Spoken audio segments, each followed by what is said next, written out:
Bonjour à tous et bienvenue dans cette partie de la formation.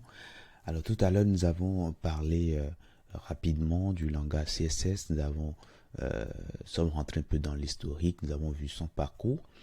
Donc tel que je vous l'avais dit, c'est tout simplement un langage.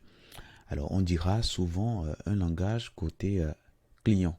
Alors côté client pour signifier que c'est le navigateur de l'utilisateur qui demande la page.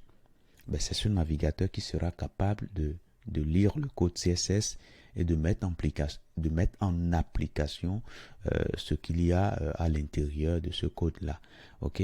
Donc voilà. Donc vous allez souvent entendre parler de langage côté client, parfois langage côté serveur. Donc notez tout simplement que le client, c'est le navigateur que l'utilisateur utilise pour consulter votre site web. Donc c'est son ordinateur, voilà, chez lui, dans sa chambre. C'est le navigateur qu'il y a sur cet ordinateur-là qui s'appelle le client. Ok. Et donc c'est sur ce client-là que le code CSS est exécuté. Il n'est jamais exécuté côté serveur. Ok. Le serveur n'a pas, enfin, aujourd'hui on ne donne pas les moyens au serveur de le faire. Le serveur peut lui retourner tout simplement ces feuilles de style là directement au navigateur de l'utilisateur qui lui sera capable de déchiffrer. Donc voilà. Et donc le principe de base de CSS, comme je vous l'ai dit plus tôt, c'est tout simplement de séparer le contenu de la page de sa présentation. Ok. Donc voilà. Alors pourquoi est-ce qu'il faut séparer? Puisque je vous ai dit que avant le CSS, on faisait tout avec le HTML. C'est-à-dire que c'est le langage HTML qui gère à la fois le contenu, mais qui gère également la présentation. Alors, ce qu'on a constaté au fil du temps, c'est que on avait des pages web qui étaient quand même, d'une part, assez hétérogènes. Le code est assez hétérogène, ce qui fait que si un jour il y a de la maintenance à faire, si on veut faire évoluer le site par exemple, on se prend la tête vraiment parce que on a beaucoup de choses qui se mélangent et puis parfois c'est assez fastidieux, c'est lent et c'est pas du tout agréable. Donc le consortium d'OV3C s'est dit pourquoi ne pas proposer une alternative pour que vraiment on puisse séparer déjà le contenu de la présentation. Et c'est de là que le couple, le langage CSS est né et commence par relayer le travail, notamment ce qui concerne la présentation. Je vais vous montrer un exemple très simple d'un site. Alors, je vais l'ouvrir. Alors, déjà, si on vient ici sur ce site-là, je vous laisse regarder le site. On peut défiler un peu et aller un peu vers le bas. Vous allez voir, vous voyez la présentation de ce site-là. Voilà. Donc, c'est grâce au langage CSS que nous en sommes arrivés là. On peut, alors je vais défiler voilà, vers ce site-là, vous voyez.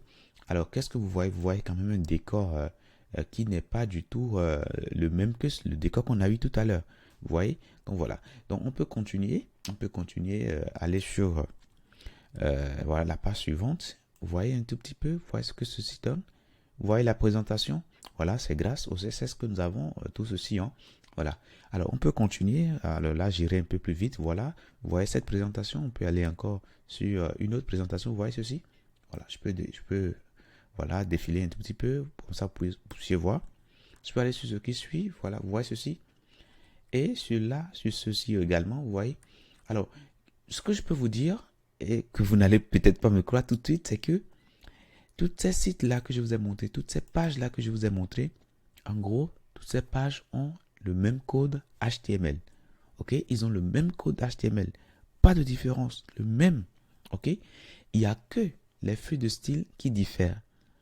Et vous voyez comment le CSS nous permet d'avoir un changement radical au niveau de l'affichage.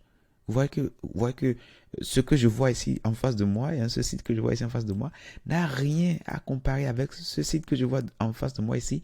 Donc voilà, le CSS vient vraiment pour, d'une part, changer radicalement l'aperçu. Et au-delà de ce changement, ça offre une facilité après lorsque vous aurez à faire de la maintenance. Ok. Alors si ce que je vous dis, vous n'êtes pas vraiment, ça ne vous convainc pas réellement, peut-être vous pouvez aller voir le code source pour voir le code source. Bon, déjà, j'espère que vous avez noté l'adresse. Donc voilà. Donc il faut aller sur le code source. Je vous ai montré comment on accède au code source d'une page web qui est déjà sur Internet ou peut-être qui est ouvert dans notre navigateur. Donc ce que vous allez faire, c'est que vous faites CTRL et vous mettez la touche CTRL et vous appuyez sur la lettre U. Donc ça vous ramène directement sur le code source. Alors lorsque vous regardez ici, alors si vous voulez, on va encore ouvrir le code source d'une autre page. Donc ça, CTRL U également. Voilà. Alors ce que je propose qu'on fasse, c'est qu'on les mette côte à côte. Voilà, ça va nous permettre de mieux voir. Alors ça, je le mets là. Et je vais continuer. Alors, je vais prendre... alors, si vous voulez. Voilà. Alors ça, c'est bon, c'est ouvert. Ça, je vais le mettre sur le côté également. Alors, attention. Alors, un instant. Et voilà, je viens de les mettre côte à côte. Alors, quand vous regardez ici, quand vous regardez les pages, vous pouvez défiler. Vous pouvez défiler et regarder. Vous allez voir quand même que c'est quasiment le même contenu. Vous pouvez défiler, aller un peu vers le bas. Vous pouvez comparer méticuleusement. Le code HTML, c'est bien, c'est quasiment le même contenu. Vous pouvez défiler tout et regarder, c'est quasiment le même contenu. Bon, vous allez voir une petite différence. Alors, cette petite différence se trouve dans l'entête. Vous allez voir tout de suite. Voilà, ça se trouve dans l'entête ici, au niveau de cette balise-là, link.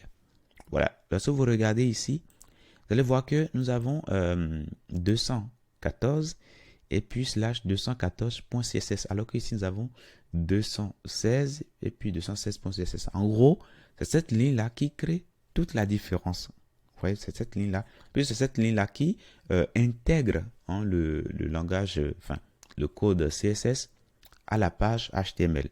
Ok, donc voilà, donc c'est tout juste là que nous avons la différence.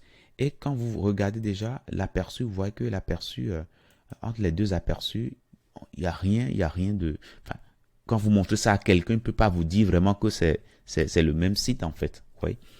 Donc voilà pour ce que je tenais à vous dire, notamment sur cette partie. Le langage CSS, c'est un langage qui est très puissant.